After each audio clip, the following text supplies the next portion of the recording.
Welcome class 9. Let's continue the same topic. So far we have reached up to alveolus. Okay, alveoli, where we discussed that this alveoli usually have thin wall, and then again they are sac-like structure. Exchange of gases usually occur inside the lungs across the wall of this alveoli. Okay, so this is the end part of the respiratory tract.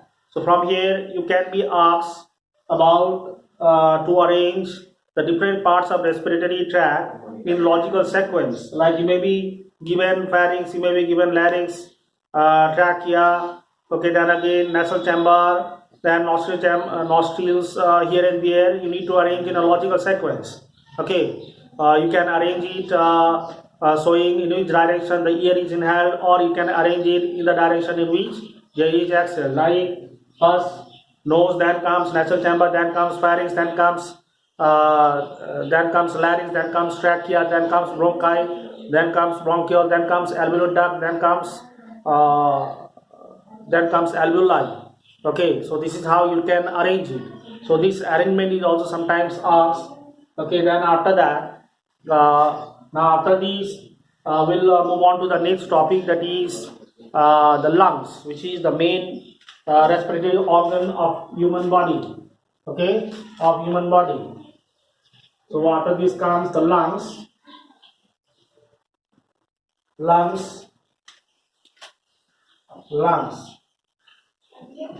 In lungs, we need to learn about the location first, where exactly the lung is present in our body. So a pair of lungs are present in the thoracic cavity. Thoracic cavity means chest cavity.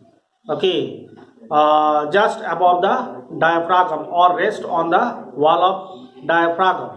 Now here the term like diaphragm has come. So let me define it. Diaphragm is the muscular sheath which separates thoracic cavity from the abdominal cavity. I think diaphragm we have learned in digestive system chapter also. Okay, so diaphragm also plays important role in the process of respiration or breathing. Okay, now after knowing about the location, then we'll discuss about the protection. Okay, protection to the lungs. How lungs remain protected in our body. So we know about the rib cage, okay, which is formed by the sternum, okay, that is breast bone, okay, sternum with the ribs and whatever column together forms cage-like structure called the rib cage. This rib cage protects the internal organs such as lungs and heart. Okay, so this point is there. Then again after that, these lungs further remain protected by its own membrane. Okay, its own membrane called pleura. Okay, called pleura. So just now I talked about the rib cage. Okay, then again after that, next comes pleura. Okay, pleura. If you are asked about the membrane covering the lungs, then you need to write pleura.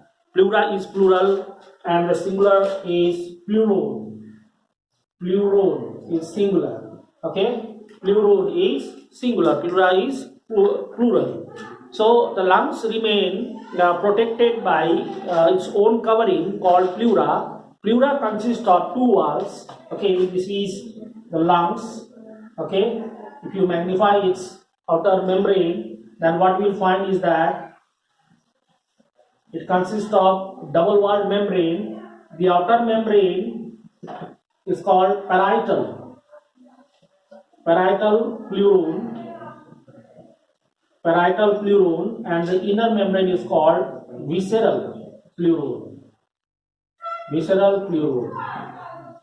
Okay, parietal pleurone and visceral pleurone. In between them, the cavity is present, which is called pleural cavity, and this pleural cavity remains filled with a fluid called pleural fluid. Okay, this pleural fluid reduces the friction between the two walls of pleura. Okay, during breathing. Okay, when the lungs expands and contracts, so that time to reduce the friction between the two walls of pleura, this pleural fluid usually helps. Okay, and you can include another point also. It acts as a shock absorber. Okay, so this is how the lungs remain protected. Now, let us discuss more about the lungs. Lungs are usually use a conical shape, okay, broader at the base, okay, and tapering as we move on to the teeth, okay. Then again, next, if you talk about the right lungs are usually three lobed, okay, and it is larger as compared to the left lung. Okay, left lung usually consists of two lobes. Okay, two lobes. Now, why this left lung is smaller? You need to understand here that in the middle, okay, of thoracic cavity, heart is present. So, in order which is tilted little bit towards the left to accommodate with the position of the heart, the left lung are usually smaller. So, this point you can include here. Then again, as we have already learned that this lung consists of a several number of sac-like structure which are called alveoli, across which wall the exchange of gases usually takes place. Now after this comes the next topic, that is blood supply to the lungs. Blood supply to the lungs. Blood supply to the lungs.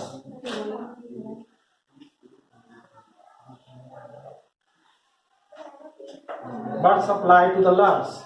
Now see, the pulmonary aorta or the artery which emerges out from the heart, okay, pulmonary artery,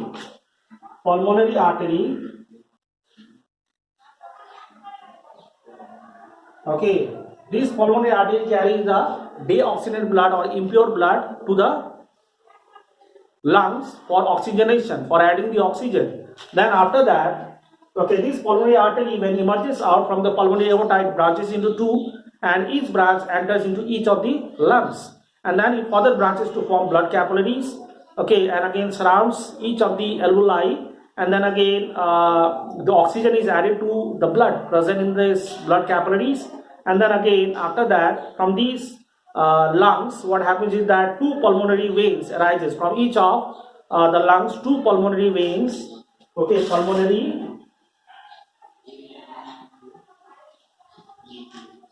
veins emerges out, and these pulmonary veins further again opens into the heart, particularly in the left chamber of the left atrium, okay, of the heart.